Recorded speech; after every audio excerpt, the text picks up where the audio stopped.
coming up is a woman whose web series, The Maria Bamford Show, is a strange, hilarious vision into her family life, with Maria playing each of her family members. She's toured with the Comedians of Comedy Tour with Zach Galifianakis. She's had her own stand-up special on Comedy Central. It's also been suggested that she register her vocal cords as a national treasure because she does a few voices. She's been the voice of Mrs. Botsford on Word Girl since 2007, various voices on Sit Down, Shut Up, and in the Barnyard as well.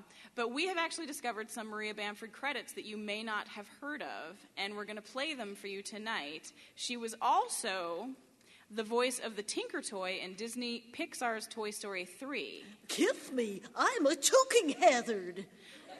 Not in the final cut of the film. She was the voice of Karate Chopsticks on Nickelodeon's Tofu Mofo. Hi-ya! Skid mark! Boogers! She was the voice of the Walk, Don't Walk signal in Sandusky, Ohio. Walk. Don't walk. She was Kathleen the Kale on VeggieTales. Jesus loves you, and I'm filled with antioxidants. She was the automated address system at the Centers for Disease Control. Virus detected. Threat level Omega. Revive secret Mega President Cheney immediately. She was the voice of Doris the Clitoris on the Baby Kinsey sex education DVDs. I'm always playing hide and seek. You'll never find me. She was the voice of Radio Shack's My First GPS unit. Ride your bike north on I-205. Turn left across the railroad tracks. Turn right where Timmy's dad ran over that squirrel. And arrive at Chuck E. Cheese's in 40 feet. She was the onboard voice of the luxury Hummer SUV. Your fuel is low. Your priorities are jacked. You're ruining it for everyone. She was the English language translation of safety announcements at the Tokyo International Airport. どうぞより安堵信頼なさい Strawberry, good luck, happiness, phosphine, I love you. She was the wacky neighbor Carla Gravel in the new Flintstones. Hey, we live in the same time as dinosaurs. Does that anachronism bother anybody else? She was the voice of Ms. Pac-Man in the video game Ms. Pac-Man, single and loving it for Wii. It's Ms. Pac-Man, not Mrs. Pac-Man. We're divorced. I haven't seen that round yellow son of a bitch in 20 years. I only keep the name for professional reasons. It's better than my maiden name, Pong. Hang on, I gotta go eat a couple of ghosts. She's the electronic voice of all the elevators at Pfizer corporate headquarters. 33rd floor, going up, and away! Whee! Oh, lower basement, going down, and so...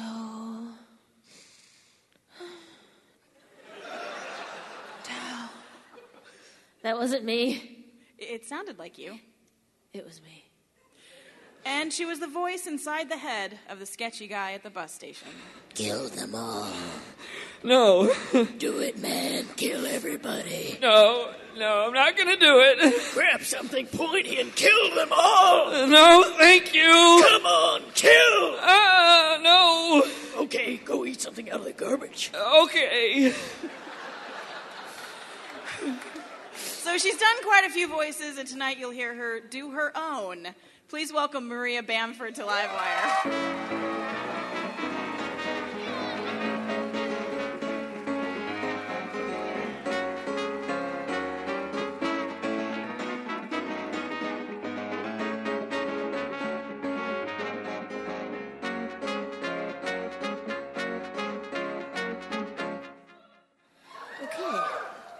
Oh, man, thank you so much for having us here, Portland. And I just had a relationship end, and I really am tired of people who are confident in their relationships. Yeah, we just both met and we knew. Oh, that's cool. So you guys never fight about anything? Oh, he doesn't like onions.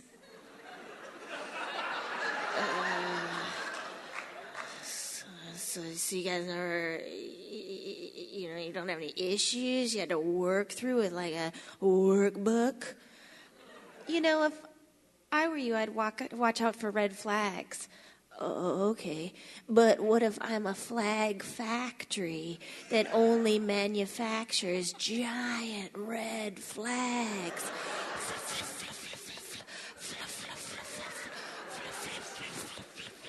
Maybe you need to learn to be the one before you meet the one. Is that Bob Dylan? Where do you get this stuff? Socrates? Herbal tea bag? Hey, good luck. Yeah, good luck with whatever you're doing. Merlin, with your spells and potions. The problem is you gotta find somebody who likes you for who you are, doesn't know what's wrong with you, doesn't want to try to fix you with their love.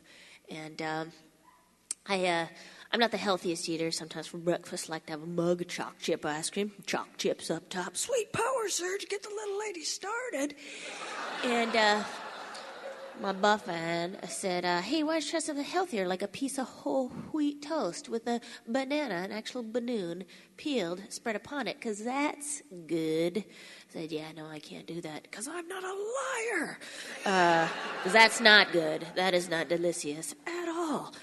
You can't change people, right? You can't change me.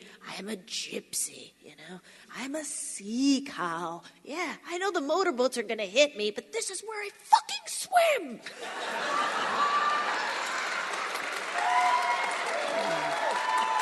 It is so serious. There's a new building in my neighborhood. It just has a sign on it that says The Rock, and there's a guy handing out flyers outside. He's like, "Hey, coming on down to The Rock this weekend. We're gonna be having some free food, stuff for the kids." That sounds like church. No, I mean it's a teen center. We have a community. Yeah, it's church. Like why? Why are they just trying to, make it sound like it's something real? Like, my buddies and I were coming back, gonna be playing some Xbox 316. That sounds close, but you guys Baptists? No, I mean, we're ecumenical even. Yeah, we're Christians. I don't know why they're trying to trick me. Hey, we're having an open mic. Yeah, where at? It's a cool new coffee shop. What's it called? Crossroads. No! Stop hiding behind your Jimi Hendrix font, Christians. I just don't understand why they don't call it just something completely that will just make people come in. Like, hey, we're opening up a new place called Come On Into the Sex Box. Oh, that sounds... What's going on in there? Well, come on in and find out. That sounds like church. Thank you guys so much. Thanks a lot. Thank you. Maria Bamford.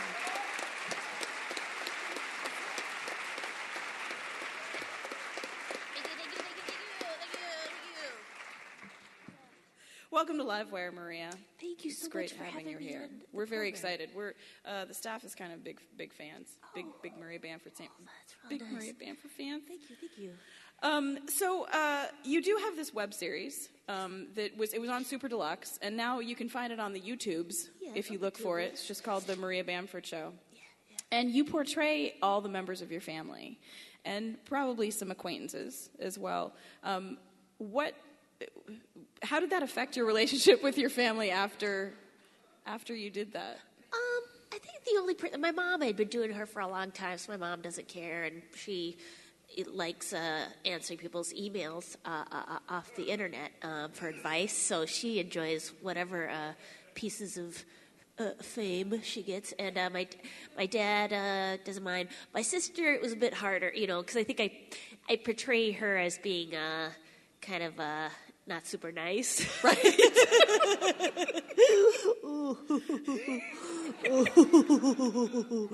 And that's probably not so good. I know I It's a bit troubled. Because she's a very sweet, lovely person, but she does have this side of her that will be a little bit evil.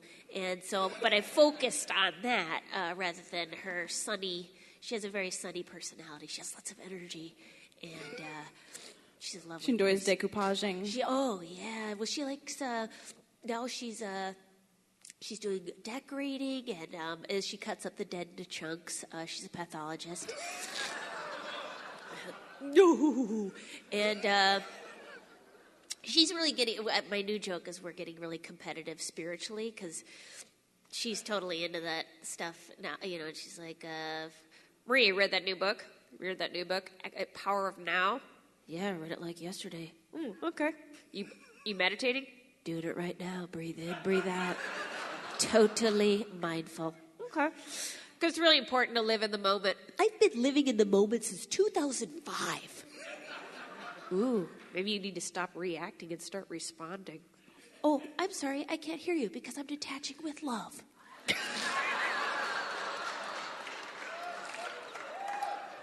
But Sounds like you have a good relationship with her. Yeah. I mean, she's super funny. It's funny. It's like she's the funny person in the family. Like she's super funny. She's a good storyteller and stuff. But then she'll get real shy if she gets on stage. She gets real shy. It's just the opposite for me. It is actually. Yeah, You are in person, off stage, kind of shy. Yeah. A flower. A quiet flower. What do you think that is that allows you to then get up on stage? What's the difference for you? I don't know. Is it the dissociation?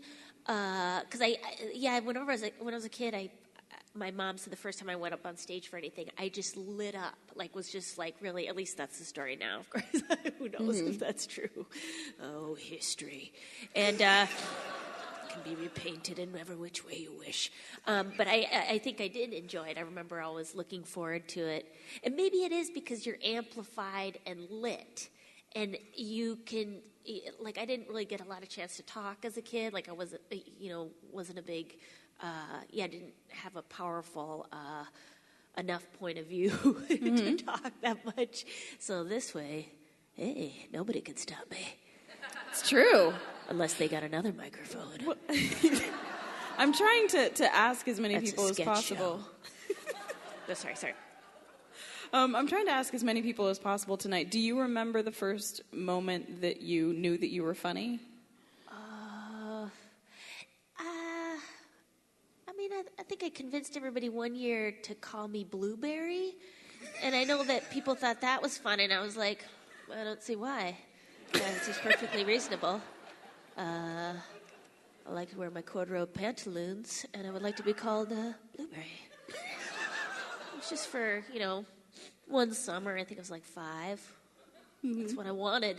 People still haven't caught on, but,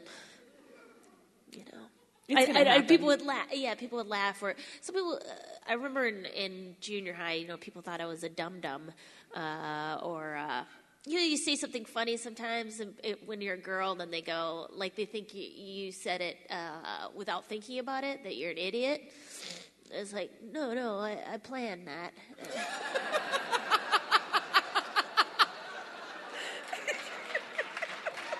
God damn you people.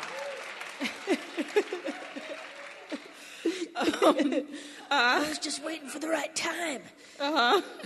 Slip in my one-liner.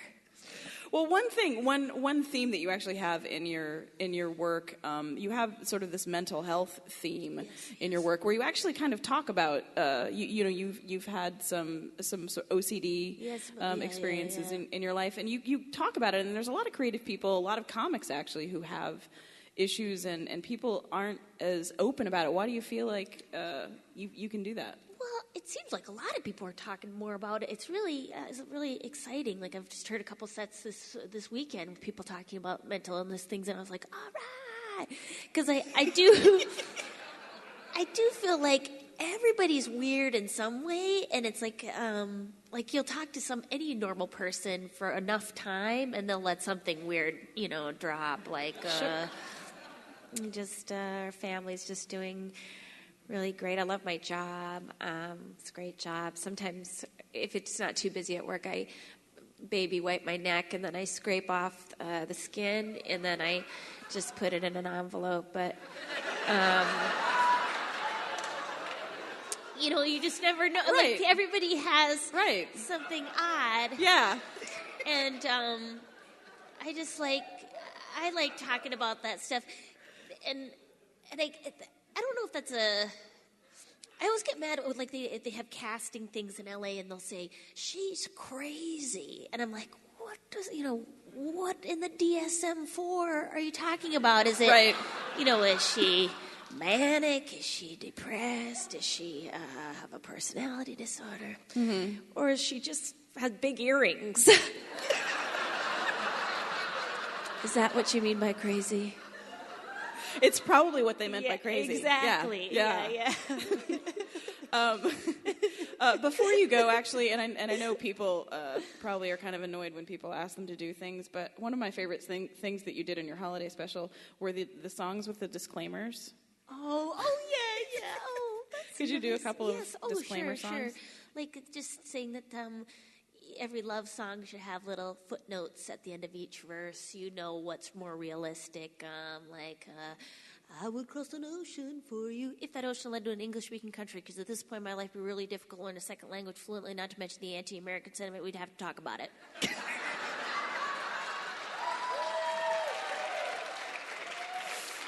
Baby, I would die for you. If I were already dying and you just needed my giblets. I would do anything for love. Except a work-related event over 5 hours in length, because that's ridiculous. I don't know those people. I'm an introvert. I got to go home and stare at a page-a-day Ziggy calendar and calm down. I'm fine. I'll take a cab home. I'm fine. Thank you so much for Thank doing you that. so much. Maria Bamford, everybody.